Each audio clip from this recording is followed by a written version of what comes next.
আজকে সকাল থেকে না কোনো কাজ করার কোনো এনার্জি নেই, মনে হচ্ছে না কোনো কাজ করি, একদম ভালো লাগছে। তবু উপায় নেই, কাজকর্ম কিন্তু করতেই হবে। মানে ফেলে রাখতে পারি, কিন্তু আমার ঠিক পছন্দ হয় না সব কিছু ফেলে রেখে মানে এমনি এমনি শুয়ে থাকা।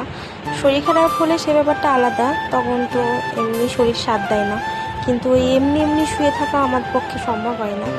তো সেই জন্য সমস্ত কাজকর্ম করে, আর আজকে একটু ছুটি আছে, মানে ছেলের তো পড়াশুনো শুরু হয়ে গেছে, স্কুল প্রাইভেট, সেই জন্য আর কোথাও বেরোনো হয় না। তো তাড়াতাড়ি করে কাজকর্ম করে স্নান পুজোটা করে আগে চলে এসেছি বাপের বাড়িতে।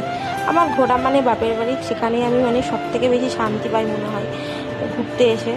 তো কী আর করা যাবে, মেয়ে মানেই, বিয়ে হয়ে যাওয়া মানেই অতিথির মতন বাপের বাড়িতে আসো, ঘোরো ফেরো, খাও দাও, আবার বাড়ি চলে যাও, মানে শ্বশুর বাড়িতে চলে যাও। তো আসার সাথে সাথে মাকে বললো আমাকে একটু চা করে দাও, আমি তো সকালে কিছু খেয়ে আসিনি, সেই জন্য মা একটু সঙ্গে সঙ্গে চা করে দিল।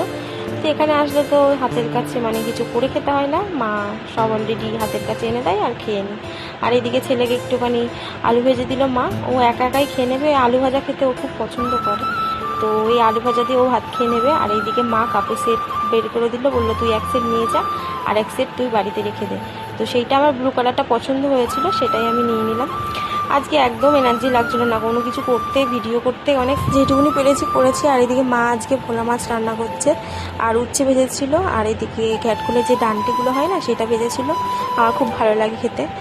তো এই হলো আমার ব্লগ, কেমন লাগলো প্লিজ কমেন্ট করে জানিও। সবাই ভালো থেকো, টাটা।